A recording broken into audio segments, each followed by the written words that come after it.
Hey gym goers and fitness fanatics, Azad Singh here. Today I'll be taking you through an arm workout which I composed of 5 exercises. So to start with triceps, compound exercise which is crucial for hitting all heads of the tricep is the Tricep Dip.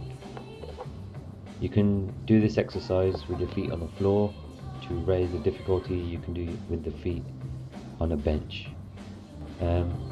I actually had to adjust the positioning of the bench there because it was too far away, which meant the legs were actually straightened out, which can be quite dangerous if you're actually loading plates on top of the quads.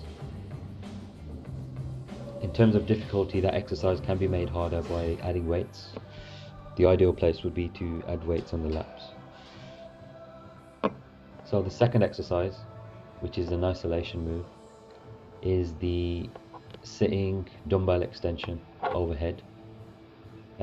It's pretty similar move to skull crushers, however the weight is above your head. A few key pointers on this exercise is to keep your neck and core stable. I don't like to use a backrest on this exercise just because it engages your core a bit more. And the second key pointer is to ensure that your elbows are always directly pointing at the ceiling.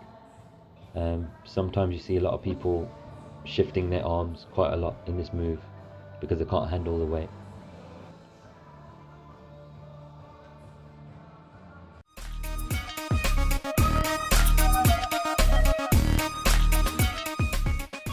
So moving on to biceps. I'm not a big fan of biceps. I don't do curls. It's probably been a year or two since I've actually isolated them specifically in a workout. My favorite exercise by far for the biceps are chin-ups.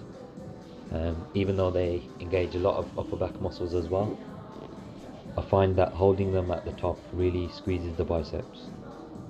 And as you can see, I'm doing them at a nice slow pace. I was pretty battered by this point, so you won't see many reps.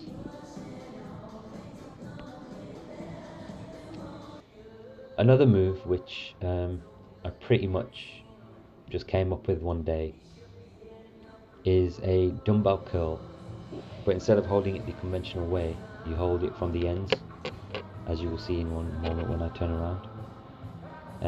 What this actually does is engages the inner head of the bicep a little bit more, engages a lot more of the forearms.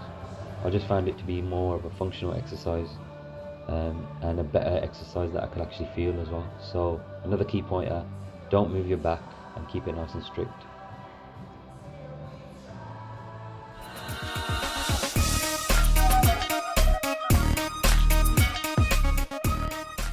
So moving on to forearms, a quite ignored part of arm training.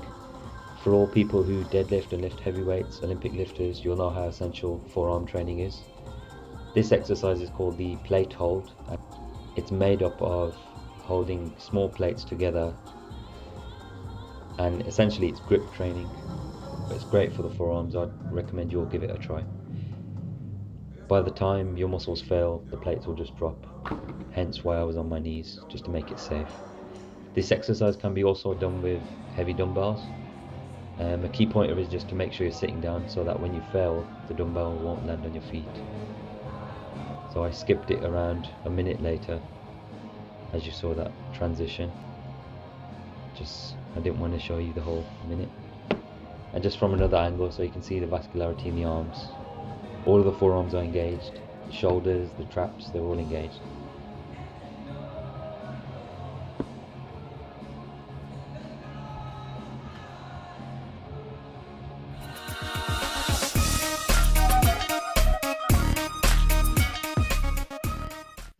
Not forgetting to stretch at the end of the workout. By this point I had returned all the weights that I'd used back to the racks, which is, in essence it's half of the workout. So a pose for you guys there as well at the end of the workout, and it's time for me to hit my bed. That's all for now guys, see you soon.